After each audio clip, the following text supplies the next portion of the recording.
오늘 말씀에 바울은 우리에게 내가 하나님의 모든 자비하심으로 너희를 권하노니 너희 몸을 하나님이 기뻐하시는 거룩한 산제물로 드리라, 그렇게 우리에게 권고를 하고 있습니다. 그런데 이제 로마서 12장 1절 제일 앞에 있는 단어가 그러므로. 그러면 그러므로라고 하는 것은 그 앞에 나온 말과 연결되는 것인데, 그럼 그 앞에 나온 말이 뭐냐? 로마서 11장 마지막 절 36절입니다. 로마서 11장 36절에 보니 이는 만물이 주에게서 나오고 주로 말미암고 주에게로 돌아감이라. 그에게 영광이 세세 있을지어다. 아멘. 그러니까 너희들도 다 주님이 만들어 주신 존재다. 그래서 너희들은 스스로 있는 존재가 아니고 전부 다 스스로 계신 하나님이 너희들을 만들어서 너희들은 결국은 주님께로 다 돌아가게 되어 있다. 그러므로 주님께 영광이 세세 있는 것이다, 그 말입니다. 사람이 늙어서 죽으면 어디로 가겠습니까? 주님께로 갑니다. 뭐 심판을 받든지 영생 부활을 하든지 주님께로 가서 주님 앞에 서게 되는 것입니다. 아무리 이 세상에서 자식을 사랑한다 하더라도 죽어서 자식 앞에 가는 게 아니고, 부인을 사랑해도 부인 앞에 가는 것이 아니고, 자기가 친한 친구가 있다고 해서 친구 앞에 가는 것도 아니고, 누구한테 갑니까? 하나님 앞에 서게 되어 있는 것입니다. 하나님께로 가는 것입니다. 그러니까 우리가 이것을 잘 알고 우리는 결국 하나님 앞에 돌아가야 될 존재인 것이다. 그 사람은 다 나중에 노쇠하고 죽게 되어 있는 것입니다. 사람이 흙으로 지음을 받았기 때문에 이제 점점 흙으로 돌아갈 준비를 하거든요. 그래서 노화가 진행되게 되면은 몸이 점점 굳어지게 되고 뼈도 잘 부러집니다. 까딱하면 뼈가 부러지거든.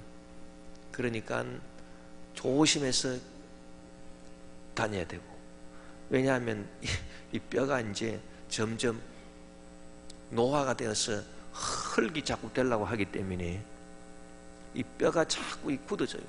그래서 어린 애들은 뼈가 악교질이 많습니다. 악교질이 많아가지고 붉기가 많아가지고 뼈가 부드러워요. 그래서 뼈가 잘 부러지지 않는데, 사람이 늙어지게 되면은 이제 노화가 진행되면 석회질이 많아집니다. 석회는 돌이거든요. 돌인데 흙이 돌인 것입니다. 그러니 점점 흙으로 이제 돌아가려고 하니까 석회질이 많아져서 이제 뼈가 단단해지고 그래 잘 부러지게 되어 있습니다.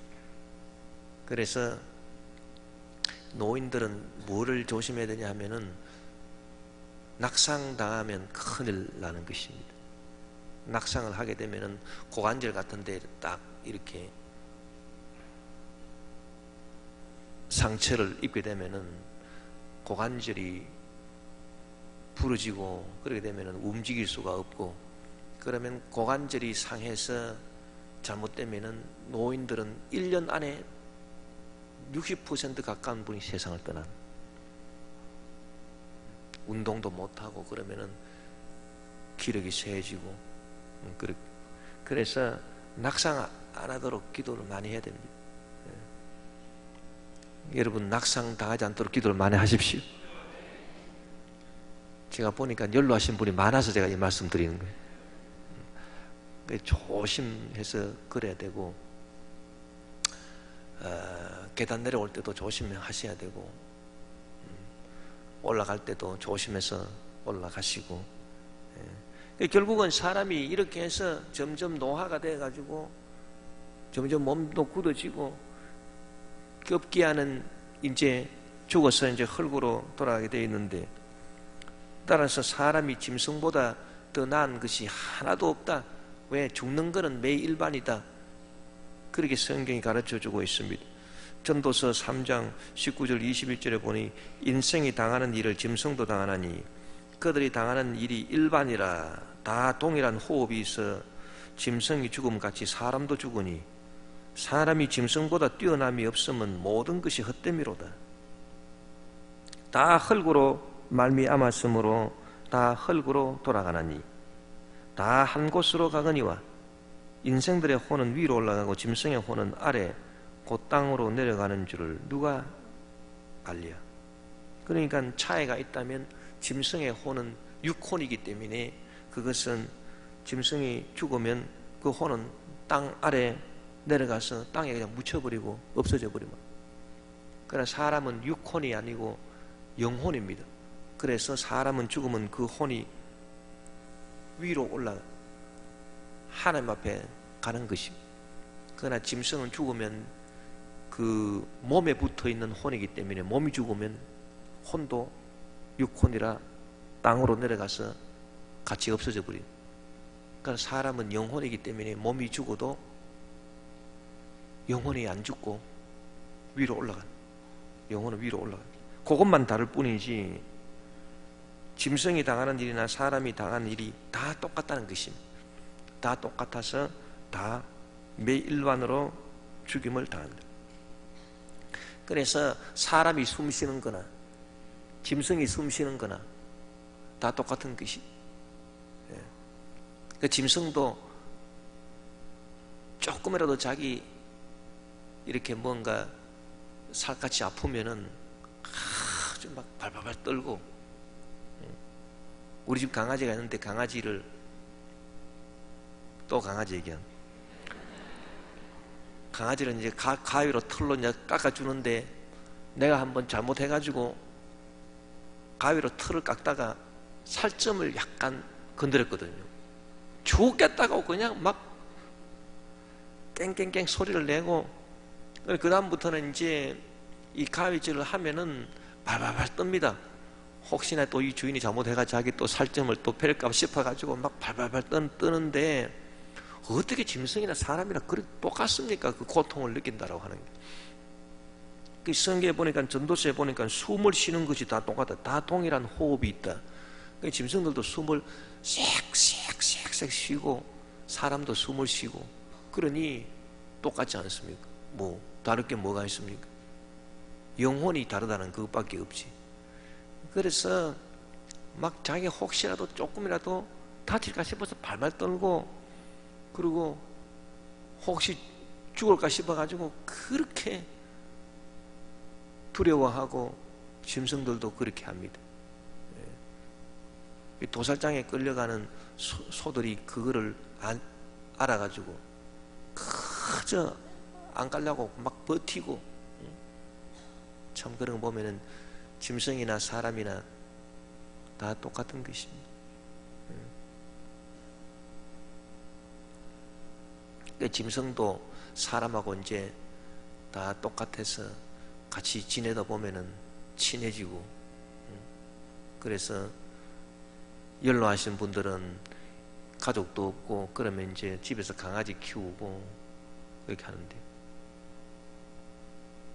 우리 권사님 한 분이 강아지를 키웠는데 이 강아지가 이웃집 개가 와가 물어버렸어요.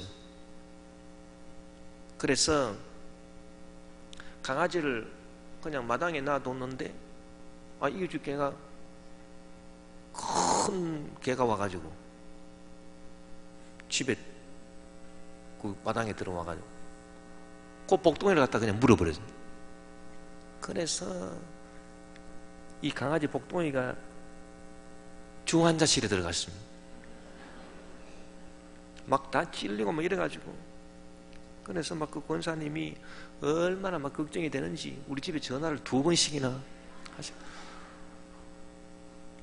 이거 어떻게 해야 됩니까? 그래서 제가 복동에서 기도해야 되겠다.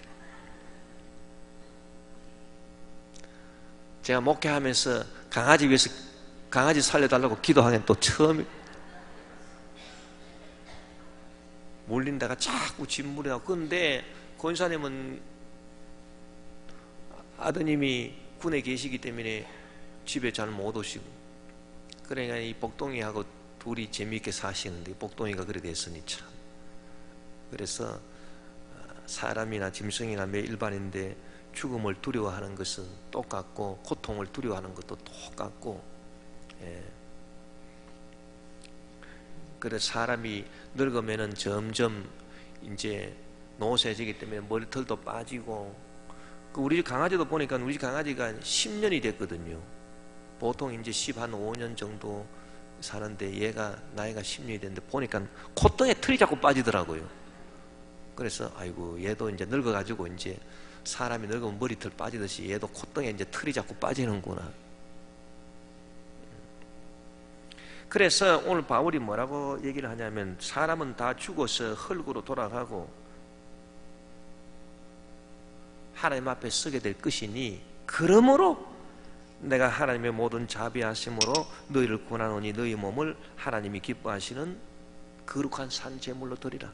그래, 이 땅에 살아있을 때에 우리가 하나님을 잘 섬기고 우리 몸으로, 이 죽을 몸으로 결국은 흙으로 돌아가서 참 우리 영혼이 하나님 앞에 서게 되는데, 우리 몸으로 이 세상에서 육신의 정욕, 안목의 정욕, 이생의 자랑에 치우쳐 살 것이 아니라 하나님 기뻐하시는 그런 산 제물이 되어서 하나님께 영광을 돌리면서 살아야 되지 않겠는가. 그거를 내가 구원하노라, 하나님의 자비하심으로 구원하노라, 그렇게 권면하고 있는 것입니다.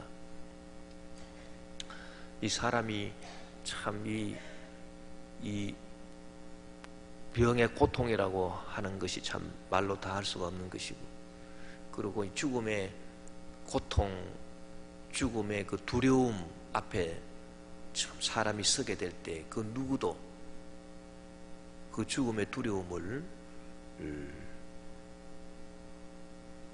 잘 극복하리라 장담을 할 수가 없습니다.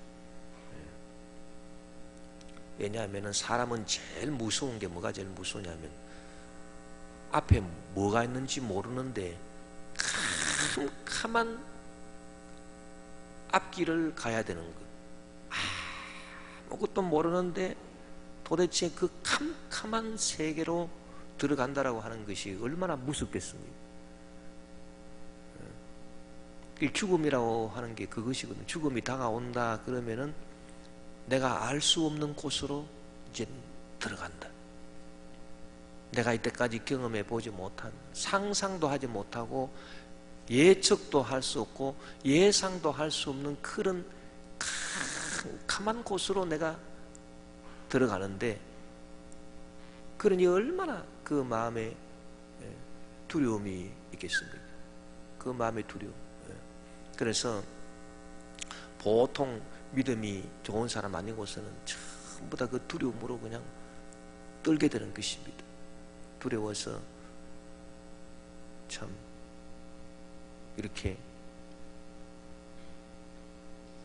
마음을 잘 추스를 수가 없고, 전부 다 그 두려움의 그 공포 앞에서 벌벌벌벌 떨게 되고, 짐승이 떠는 거나 사람이 떠는 거나 다 똑같이 떨게 되는 것입니다.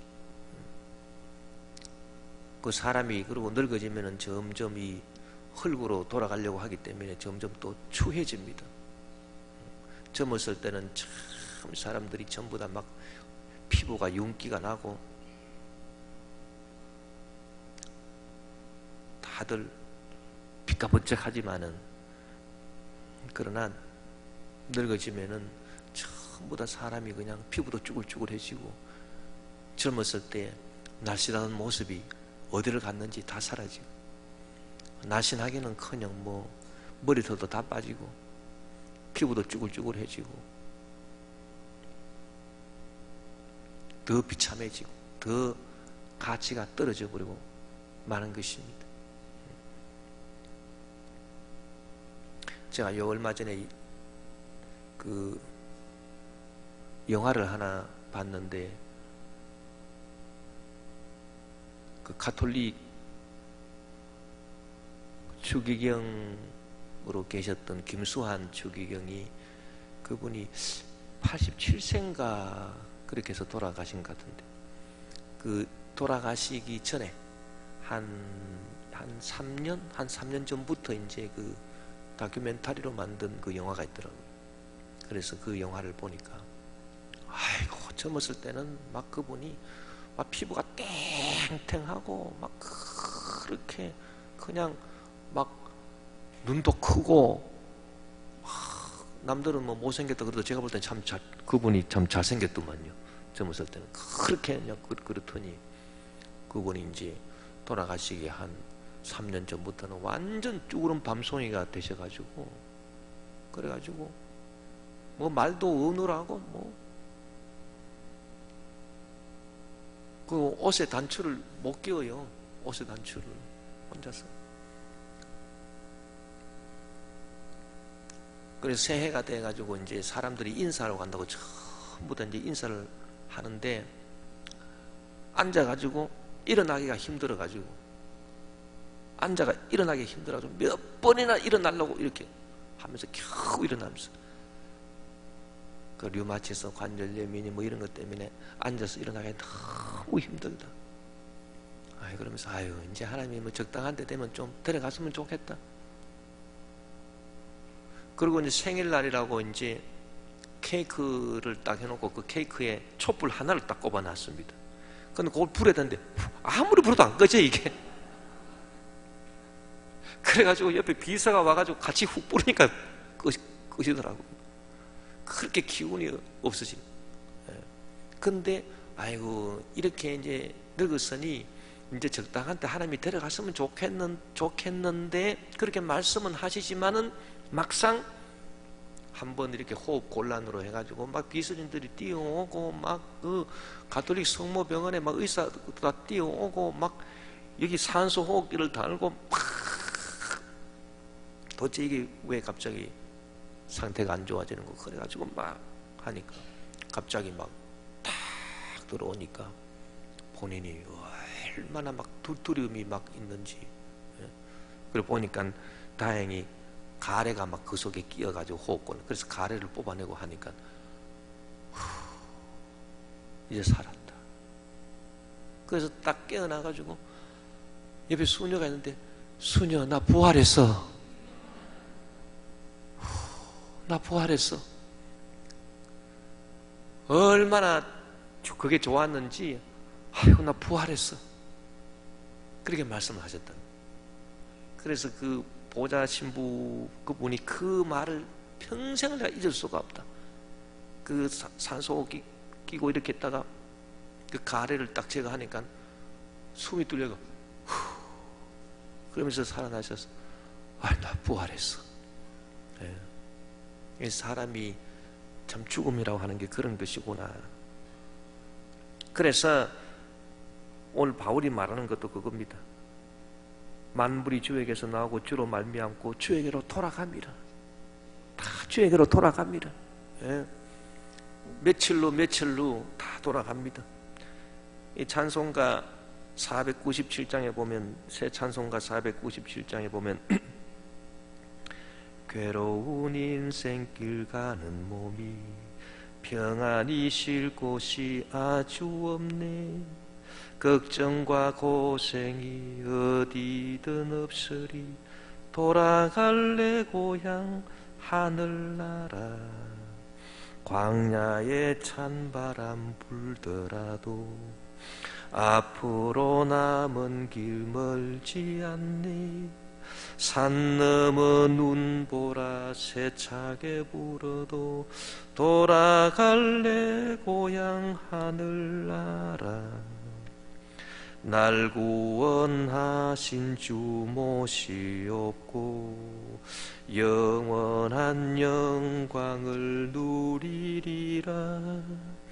그리던 성도들 한자리 만나리. 돌아갈래 고향 하늘나라. 그 이 찬송가가요 참 이 은혜스러운 찬송가입니다. 괴로운 인생길 가는 몸이 평안히 쉴 곳이 아주 이 결국 내가 그 영화를 보니까 그 김수환 주기경님이 결국 돌아가시고 그 다음에 이제 그 관이 이제 그 명동성당에서 쫙 이렇게 이제 관이 이제 운구대가 나오는데 그 가톨릭 성가에도 보니까 똑같은 이 멜로디의 노래가 있는데 가사가 좀 다릅니다.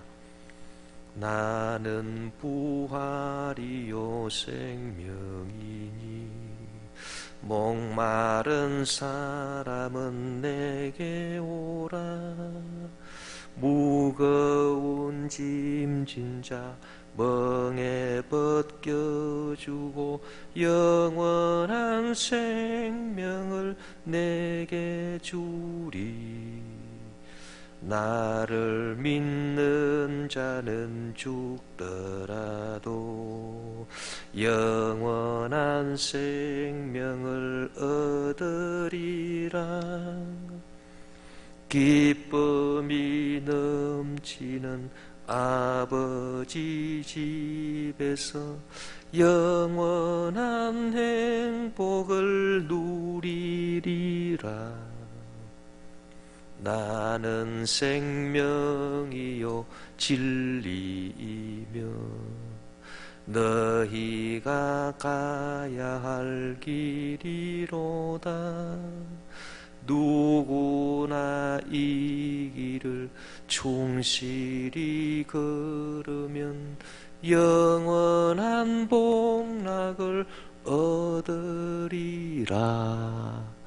그 가사는 이렇게 우리 기독교, 우리 개신교하고 좀 다른데 곡은 같은 곡입니다. 그래서 이제 그거를 딱 이렇게 그거를 찬송을 하는데 그 관이 이렇게 쭉 이렇게 나와가지고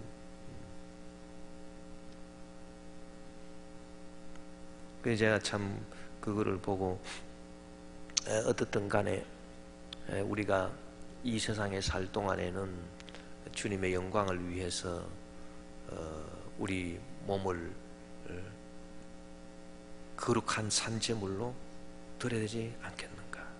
예. 공동번역성에 보니 그러므로 형제 여러분 하나님의 자비가 이토록 크시니 나는 여러분에게 권고합니다. 여러분 자신을 하나님께서 기쁘게 받아주실 거룩한 산제물로 바치십시오. 그것이 여러분이 드릴 진정한 예배입니다. 그렇게 되어 있습니다. 그래서 그러므로 라고 하는 것은 우리가 이처럼 다 앞서거니 뒤서거니 위대한 사람이든 그렇지 못한 사람이든 오래 살았든 빨리 이렇게 죽었든 어떻든 간에 우리가 그렇게 다 종착역은 하나님 앞에 가는 것입니다. 이것만큼 분명한 진리가 없는 것입니다. 그렇기 때문에 우리가 이 땅에 살아있을 동안에는 어떻게 하든지 주님께 모든 영광을 돌리는 그런 삶을 살아가야 될 것입니다. 이 땅에 살면서 우리가 가지고 있는 모든 것이 다 하나님께 잠시 빌려 쓰는 것이다. 그렇게 생각을 하시면 정확한 생각입니다. 그래서 집도 내가 빌려서 가지고 사는 것이고 빌딩에 있는 분은 빌딩도 내가 하나님께 빌린 것이고 또 옷도 다 빌린 것이고 내 건강도 하나님께 빌린 것이고 지혜도 하나님께 빌린 것이고 모든 것을 내가 다 하나님께 빌린 것입니다.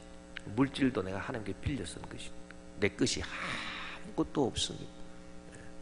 내가 만들어진 존재이기 때문에 내 것은 아무것도 없고 다 하나님께 빌려 쓴 것이다. 하나님께 빌려 쓴 것이니 하나님께로 돌아갈 때는 모든 것 다 돌려주고 가는 것입니다. 그와 같은 믿음으로 사는 것이 진정한 신앙생활인 것입니다. 그래서 바울은 자기 몸을 하나님께 이제 드리는 산제물로 드리면서 그렇게 살아가게 됐는데, 이 바울은 그리스도의 종의 그 낙인을 자기 몸에 찍었다, 그렇게 말했습니다. 그러니까 이 몸은 이제 자기 것이 아니고 주님의 것이니, 옛날에는 그 로마 시대에 주인이 종을 사면 종의 이마에나 그 팔뚝에 뭐를 찍느냐 하면은 낙인을 찍습니다. 종의 낙인. 그래서 누구의 소유다라고 하는 그 낙인을 딱 찍는데, 바울은 자기 몸에 그와 같은 낙인을 가지고 있다. 그래서 갈라디아서 6장 17절에 보니, 이후로는 누구든지 나를 괴롭게 하지 말라. 내가 내 몸에 예수의 흔적을 지니고 있노라 그랬습니다. 그런데 예수의 흔적이라고 하는 것이 뭐냐 하니까 이 종의 낙인을 말하는 것입니다. 종의 낙인을 딱 찍어. 종의 낙인을 딱 찍어서 나는 예수 그리스도의 종이다. 내 몸은 내 마음대로 이렇게 내가 할 수 있는 것이 아니고 주인 되신 예수님이 시키시는 대로 내가 하는 것이다. 그래서 내가 내 몸에 예수님의 낙인이 찍힌 낙인이 내 속에 딱 들어있다. 이 바울은 자기가 예수 그리스도의 종의 낙인이 찍힌 사람으로서 자기 몸을 거룩한 산 제물로 드리는데, 그렇지 못한 사람들은 자기 육체로 자기 스스로 자랑하는 사람들이다, 그렇게 말한 것입니다. 그래서 할례를 받았다고 자랑을 한다든지, 가문이 어떻다라고 자랑을 한다든지, 자기가 가지고 있는 재물이나 자기 건강이나 지혜나 이런 것을 자랑하는 그런 사람들은 하나님께 영적 예배를 드릴 수 없는 사람들이, 그런 사람들은 그리스도의 종의 낙인을 몸에 찍지 않은 사람들. 그래서 갈라디아서 6장 13절에 16절까지 이렇게 되어 있습니다. 할례를 받은 그들이라도 스스로 율법은 지키지 아니하고 너희에게 할례를 받게 하려 하는 것은 그들이 너희의 육체로 자랑하게 하려 함이라. 그러나 내게는 우리 주 예수 그리스도의 십자가 외에 결코 자랑할 것이 없으니, 그리스도로 말미암아 세상이 나를 대하여 십자가에 못 박히고 내가 또한 세상을 대하여 그러하니라. 할례나 무할례가 아무것도 아니로되 오직 새로 지으심을 받는 것만이 중요하니라. 무릇 이 규례를 행하는 자에게와 하나님의 이스라엘에게 평강과 긍휼이 있을지어다. 그래서 옛날에 그 유대인들은 자기들이 하나님을 믿는데 특별히 율법을 받았고, 그리고 율법에 의해서 할례를 받았고, 그리고 자기들이 하나님의 택한 백성이고 가문이 어떻고 우리가 아브라함의 자손이고 모세가 우리 조상이고 그런 것들을 자랑거리로 삼았다는 것입니다. 그러나 바울은 나는 예수 그리스도 십자가 외에는 자랑할 것이 아무것도 없다. 나는 오직 예수 그리스도 십자가 외에는 아무 자랑할 것이 없다. 그러니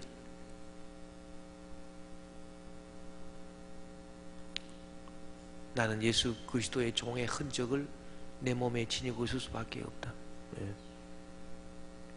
여러분, 사람이 은혜를 깨달으면, 은혜를 체험하면 체험할수록 바울 같은 심령을 갖게 되어서 내가 자랑할 게 아무것도 없고 나는 죄인 중에 괴수다, 그런 생각을 하게 되는 것입니다. 다른 사람 죄보다 내가 더 크다, 내 죄가 더 크다, 나는 죄인 중에 괴수다, 그런 생각을 하게 되는 것입니다. 이번 주일날 어떤 일이 있은가 하니 나한테 전화가 한 통 왔어요. 그래서 우리 비서전 의사님이 나보고 받으라 그래서 내가 그걸 받았더니 나 대학 동창이래요. 그래서 아이고 반갑네. 그 어디서 전화를 하는고 했더니 바로 김포역 근방에서 자, 요 집은 뭐 저 밑에 어디 뭐 안산인가 뭐 어딘 거기 있는데 오늘 여기 왔다가 나한테 전화를 한다고. 그 이름이 뭐냐 근데 이름이 아무이라고. 기억이 잘 안 나요. 난 기억이 잘 안 나는데 그랬더니 자기는 입학하자마자 군대 갔기 때문에 모를 거라고. 그래서 주일날 바쁘지 않냐고. 그래서 바쁘지 그랬더니 그래도 여기 왔는데 한번 보고 갔으면 좋겠다. 그러니까 아니 그러냐고. 나도 한번 보자고. 오라고. 그래 왔어요. 근데 내가 그랬다. 누군고 하고 딱 보니까 사기꾼이.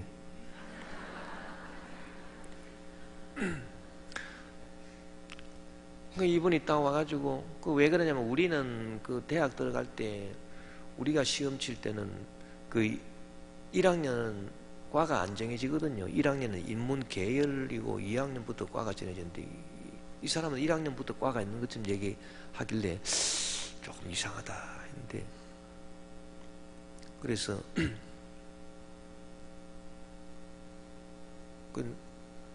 자오냐 뭐 동창이라 하니까 뭐 그 동창이다 이러고 이제 그래서 내가 뭐 다른 얘기 뭐 할 게 있습니까? 이런 얘기 저런 얘기.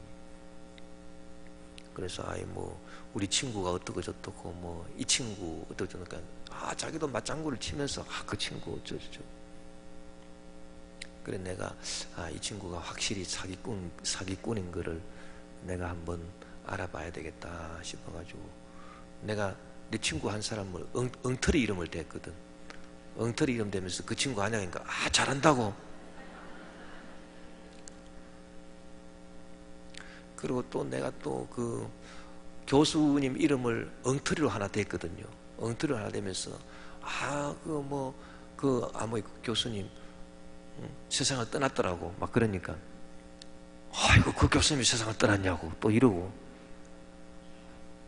내가 이 사람 확실히 이 사람 사기꾼이구나.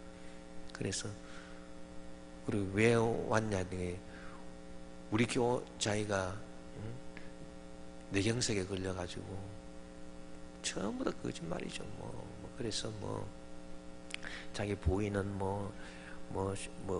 미리 죽고 자기는 뇌경색에 걸려서 아르바이트 하다가 못하고 쫓겨나고 우리 교회에 청소할 게 있으면 한 보름 동안만 청소했으면 좋겠다니. 그래서 우리 교회 청소는 그 계약을 맺어가지고 그 회사하고 하기 때문에 우리가 사람 정하는 게 아니라고 그랬더니 참 또 얘는 또 얼마나 또 바르게 또 말을 하는지요. 괜히 참 이렇게 걱정을 끼쳤네. 미안하다고 가봐야 되겠다고. 그러면서 가면서 차비나 좀 달라고. 내가 그런 사람이 종종 있거든요. 내가 사기꾼인지 모르겠습니까? 내가 알겠다고 나가 있으라고 그렇게 해놓고 그냥 안 주고 당신은 왜 여기 와서 사기칩니까? 당신은 무슨 내 동창이요? 그렇게 하려고 하다가 오죽이나 답답하면 또 저렇게 왔겠노 싶어서 그냥 돈 10,000원짜리 하나 줘가지고 보냈습니다. 자비나 하시라고. 그랬더니 이제 본인도 뭔가를 느꼈는지 말도 안 하고 가요. 근데 이제 제가 왜 이 말씀을 하냐면 그 다음날 새벽에 제가 이제 기도하러 올라가는데 비가 이제 쭉 오는데 이제 우비를 입고 기도하러 이제 올라가는데 갑자기 성령께서 내 마음속에 딱 깨달음을 주는 것입니다. 무슨 깨달음을 주느냐? 너는 그 사람이 사기꾼이라고 너는 정죄하고 있지만 너는 그 사람보다 더 큰 죄인이다. 근데 그 말씀을 성령이 탁 저에게 주시더라고요. 그래서 내가 그렇습니다. 저는 참 제가 지금까지 살아오면서 주님 보실 때 참 이런저런 불충을 행하고, 그리고 내가 여러 가지로 부족하고 잘못하고 그런 점들을 다 생각해 볼 때 이 사람은 먹고 살 길이 막막해가지고 그런 잘못을 한지는 모르겠지만은 내가 그 사람보다 나을 게 하나도 없고 오히려 내가 더 큰 죄인이 아니겠습니까?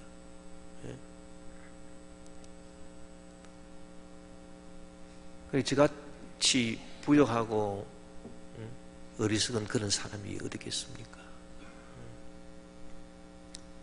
주님의 뜻을 잘 분별도 못하고 이리 덤벙 저리 덤벙 실수도 많이 하고 부족한 것도 많고, 그러니 그렇습니다. 주님 말씀이 맞습니다.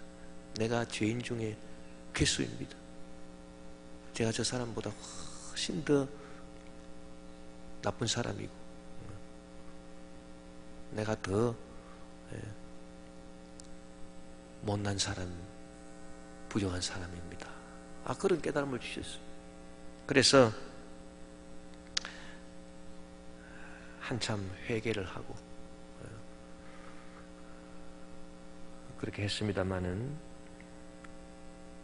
우리 모두가 다 동일하다고 생각합니다. 그래서 우리는 이 사도 바울의 그 고백, 내가 죄인 중에 괴수다 라고 하는 그 고백을 우리가 늘 이렇게 하면서 우리의 모든 죄를 다 용서하시고 우리의 허물을 용서하시고 또 우리를 주의 백성으로 삼아주신 주님 은혜 감사하면서, 그러니 이제 내가 내 몸을 주님께 제물로 드려서 주님 앞에 섰을 때, 결국은 내가 주님 앞에 설 것인데 주님 앞에 섰을 때 잘했다, 착하고 충성된 종아, 그 칭찬을 들을 수 있어야 될 것인데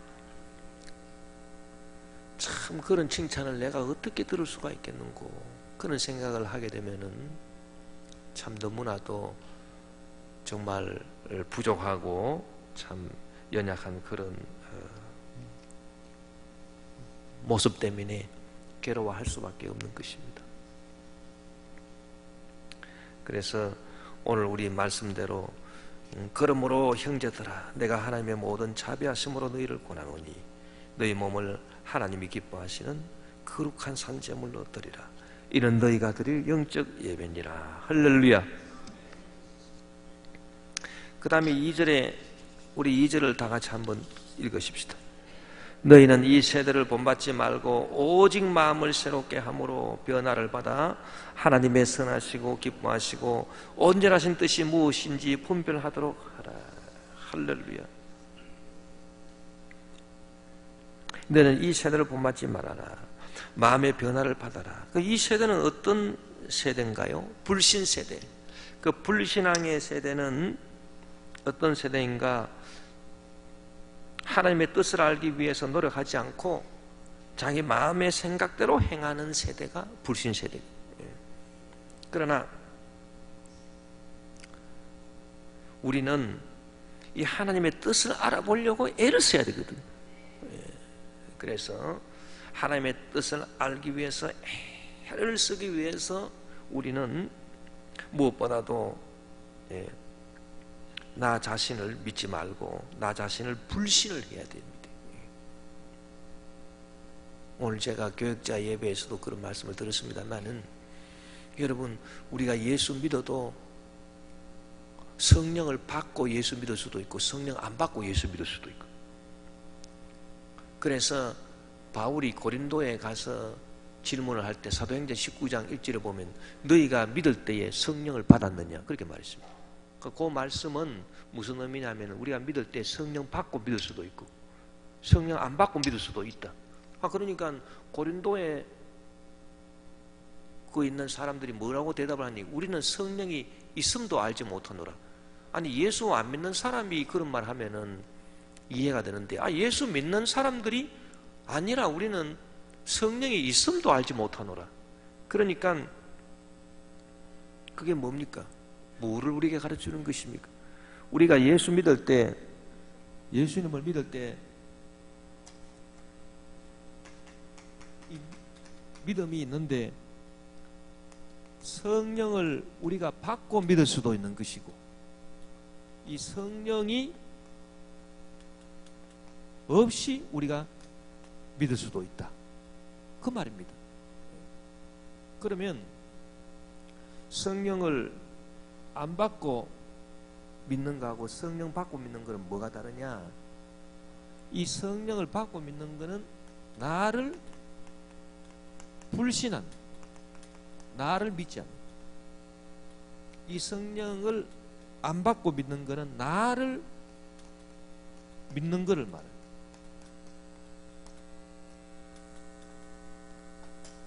제가 어떤 분 보고 예수님을 믿어라 그랬더니요, 그분이 하는 말이, 하하하, 저는 예수님을 안 믿고 나를 믿습니다 그러더라고요. 그런데 우리가 성령을 모신다라고 하는 것은 이 성령이 인격입니다. 이 성령을 모신다라고 하는 성령이 지식도 있고, 성령이 감정도 있고, 성령의 의지도 있고, 그 성령을 모시고 내가 믿는다라고 하는 건 내 지식이나 내 감정이나 내 의지를 불신하는 것을 말하는 거예요. 그게 성령을 받고 믿는 것을 말하는 것입니다. 그러니까 우리 성도님들이 참 이렇게 그 신앙생활에 있어서 중요한 게 있는데, 그게 뭐냐 하면은 여러분을 믿으면 안 됩니다. 여러분, 이 세상에 아까 제가 말씀드린 그분처럼, 저한테 와가지고 그렇게 한 사람, 그분처럼 사람을 믿을 수는 없는데, 모든 사람을 제일 누구를 못 믿습니까? 나 자신을 제일 못 믿거든. 그래서 내 자신을 제일 불신해야 되는 것입니다. 왜냐하면은 이 세상에서 가장 나를 많이 속이는 사람은 나 자신이거든. 그리고 내가 죄인 중에 괴수. 그렇기 때문에 내가 나를 불신을 안 하면은 절대 참된 믿음은 가질 수가 없습니다. 그래서 어떻게 하면 내가 내 자신을 불신을 할 수 있는가?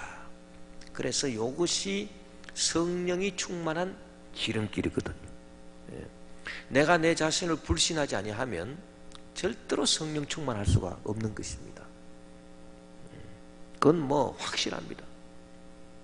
이 사람들이 다 자기 생각대로 하나님 믿어도 다 좋은 일 하려고 하나님 믿는 거죠. 여러분, 우리가 바울을 보면은 그 사실을 확실히 알 수 있습니다. 바울은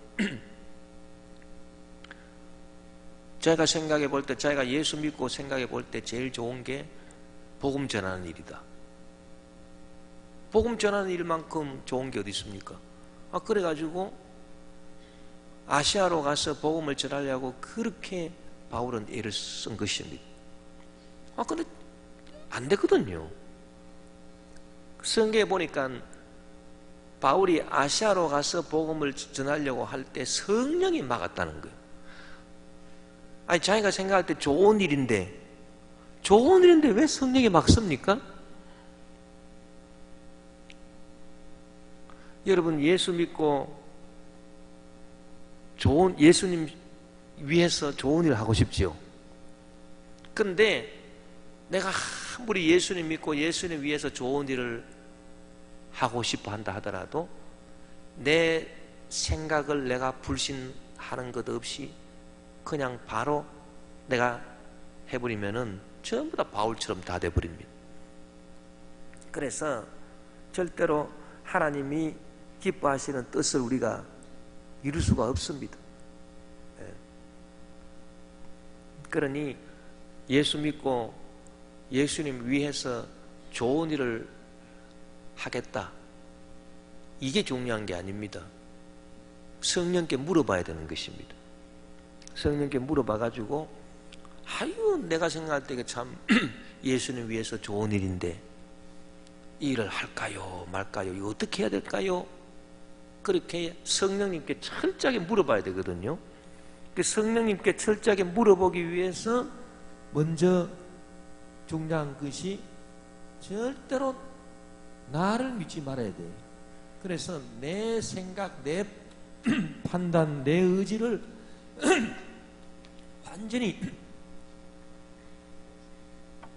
완전히 그거를 불신을 해야 되는 것입니다.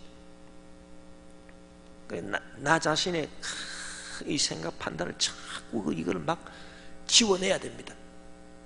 막 그냥 세탁을 막 하듯이 막 내 생각을 자꾸 그 자기를 부인하는 그 작업을 먼저 해야 됩니다. 그 작업을 먼저 안 하고 할 수 있다, 하면 된다, 해보자 그러면은 전부 다 삼천포로 다 빠져가지고요 엉뚱한 일을 하고 있는 겁니다. 우리 순복음의 성도들 가운데 하나님 주시는 복을 받아가지고 잘된 분도 많지만은 고생하고 잘못돼가 고생하고 이런 분들도 참 많거든요. 근데 그런 분들을 보면은 왜 고생을 하느냐, 일이 잘못돼가지고. 할 수 있다, 하면 된다, 해보자 그것만 해요. 할 수 있다, 하면 된다, 해보자 그거 하기 전에 자기 생각을 부인하고 자기 판단을 부인하고 자기를 불신하는 그 과정을 거치지는 않았습니다. 그 과정을 거치지 않고 막 무조건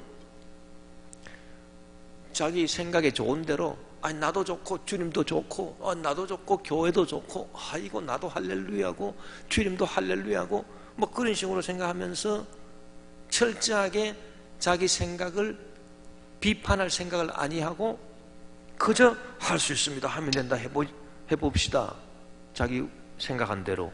그러니까 꼭 뭐와 같으냐, 사도 바울이 아이고 내가 예수님 믿고 예수님 위해서 내가 좋은 일을 하려면 선교를 해야 되는데 아이고 내가 아시아로 가서 선교를 해야 돼, 할 수 있다, 하면 된다, 해보자.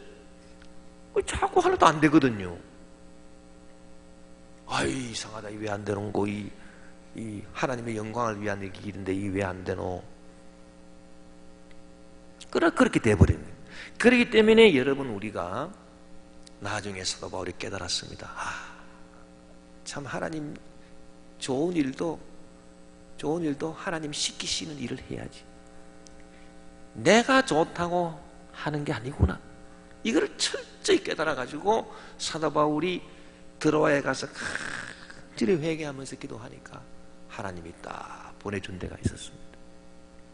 그래서 마게도냐로 건너가서 유럽으로 가서 복음을 전하게 되었다, 그 말입니다. 그러니까 오늘 이 말씀이 바로 그겁니다. 그러므로 형제들아, 내가 하나님의 모든 자비하심을 너희를 권하노니 너희 몸을 하나님이 기뻐하시는 거룩한 산제물로 드리라. 그리고 너희는 이 세대를 본받지 말아라. 이 세대를 본받지 말라라고 할 때 그 세대는요 불신 세대만 말하는 게 아니라 예수님을 믿어도 성령님에 의해서 인도하심을 받지 않고 그냥 믿는 그런 이 육적인 크리스찬을 말합니다. 육적인 크리스찬을 본받지 말아라. 너희는 이 세대를 본받지 말고 오직 마음을 새롭게 함으로 변화를 받아라. 너의 마음을 새롭게 해야 된다. 성령이 주시는 지혜와 성령이 주시는 판단을 받아야 된다. 그러기 위해서는 네 생각의 변화가 와야 된다. 네 생각을 믿지를 말아라. 네 생각을 불신을 해라. 일단 네 생각을 철저하게 불신하고 주님의 뜻이 무엇입니까? 그거를 늘 질문을 하고 그렇게 해야 된다. 그것을 사도 바울이 오늘 우리에게 가르쳐주고 있는 것입니다. 그렇게 해서 하나님의 선하시고 기뻐하시고 온전하신 뜻이 무엇인지 분별하도록 해라. 분별하도록 애를 쓰라. 여러분 우리가 신앙생활 할 때 애를 써야 될 줄 믿습니다. 뭐 신앙생활이 뭐 믿기만 하면 다 된다 그래가지고 애 쓰는 건 하나도 없고 그냥 믿기만 하면 되니까 기도도 안 하고 아이고 믿는데 그러고 그런다고 되겠습니까? 애를 써야 됩니다. 그 신앙생활은 행위로 내가 의로운 행위로 내가 구원받는 건 아니지만은 그러나 신앙생활 할 때 얼마나 애를 써야 되는지 모릅니다. 그럼 무슨 애를 써야 될 것인가? 내가 스스로 거룩하게 돼가지고 내 의로운 행위로 내가 구원받기 위해서 율법을 지키기 위해서 애를 쓰는 게 아닙니다. 율법을 지키기 위해서 애를 쓰고 내가 무슨 거룩한 사람이 되고 남들이 볼 때 야, 저 사람 참 대단한 사람이요. 아이고 참 훌륭한 분이요. 그렇게 되기를 애를 쓰는 게 아니에요. 뭐를 애를 써야 되는 겁니까? 내 생각을 불신, 내 생각을 안 믿어요. 내 판단을 안 믿어요. 내 감정을 안 믿어요. 내가 하고 싶은 그 의지를 내가 안 믿어요. 내가 그걸 안 믿고 그거를 철저하게 불신하는 그 애를 써야 되는 거예요. 그 애를 쓰면서 주님의 생각, 주님의 판단, 주님의 뜻을 받아들이고자 하는 그 수고, 그거를 해야 우리가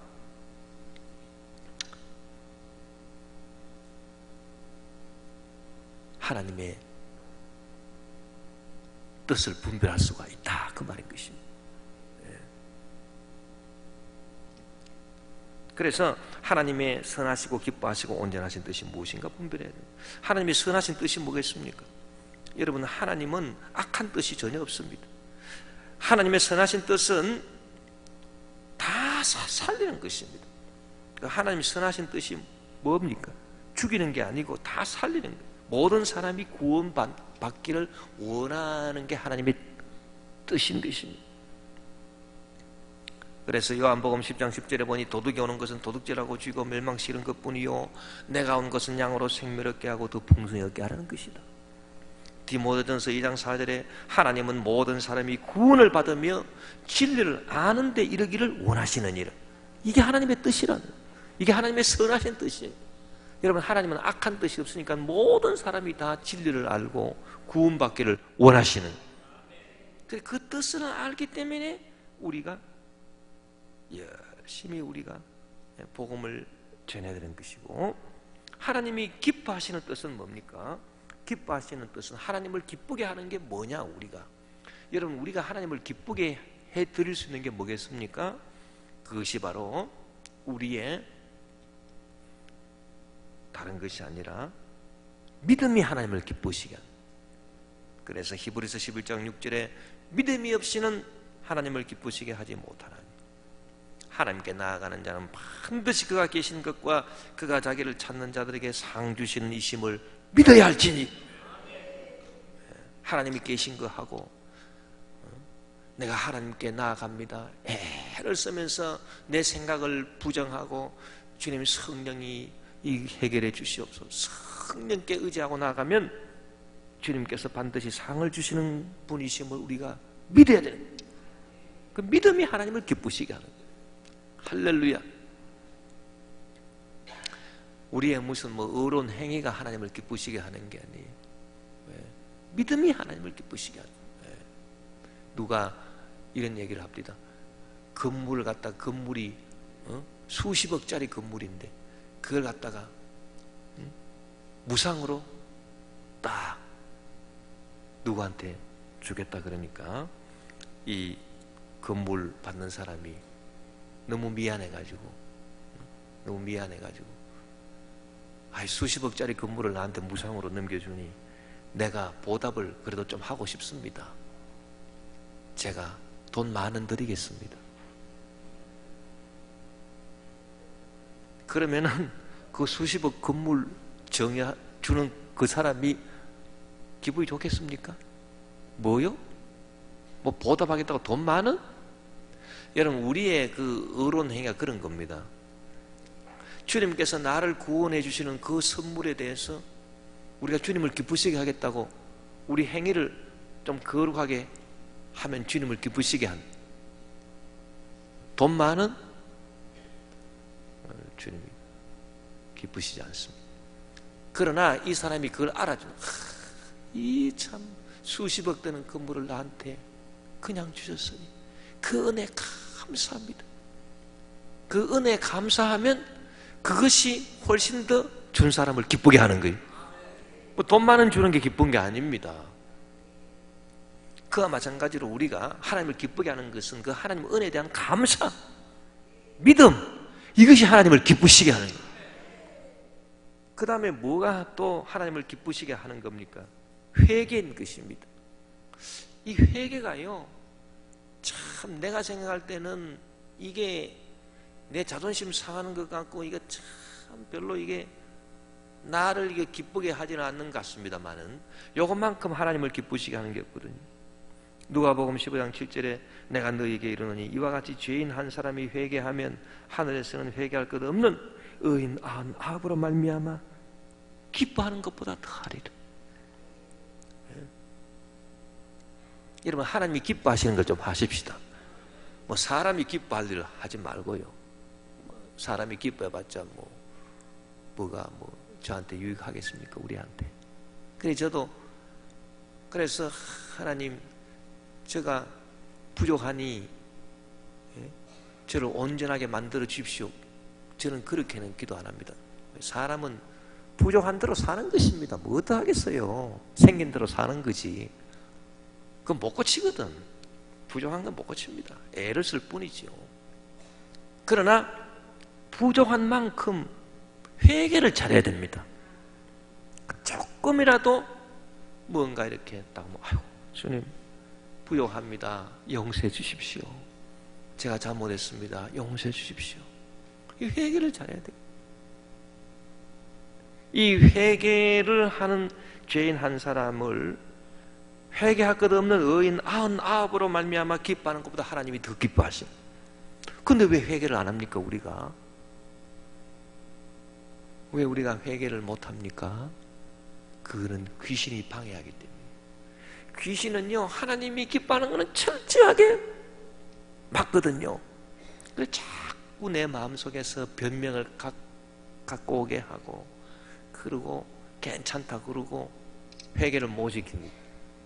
그러나 성령의 인도하면 우리가 회개를 잘하게 되는 것입니다. 그래서 여러분, 회개를 참 이렇게 잘하시게 되시기를 바랍니다. 그래서 항상 이렇게 회개하는 저와요. 그 다음에 우리가 하나님을 또 기쁘시게 하는 건 뭡니까? 전도인 것입니다.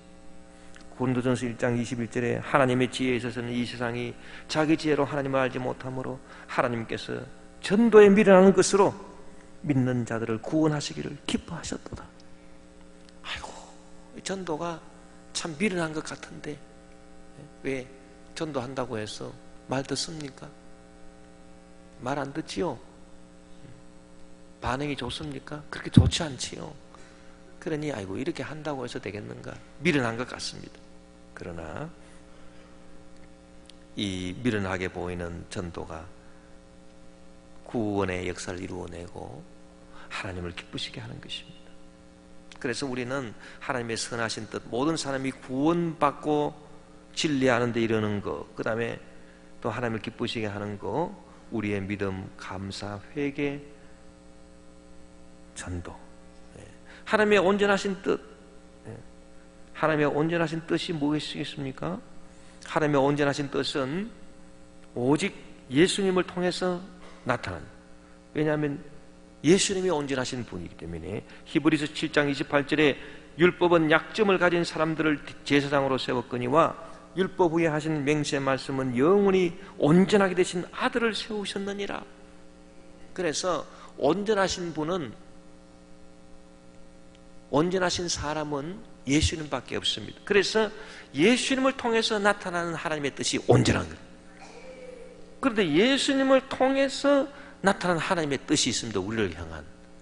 그것이 성경 한 군데 딱 나와 있습니다. 그게 바로 데살로니가전서 5장 16절 18절인데 항상 기뻐하라, 쉬지 말고 기도하라, 범사에 감사하라, 이것이 그리스도 예수 안에서 너희를 향하신 하나님의 뜻이니라.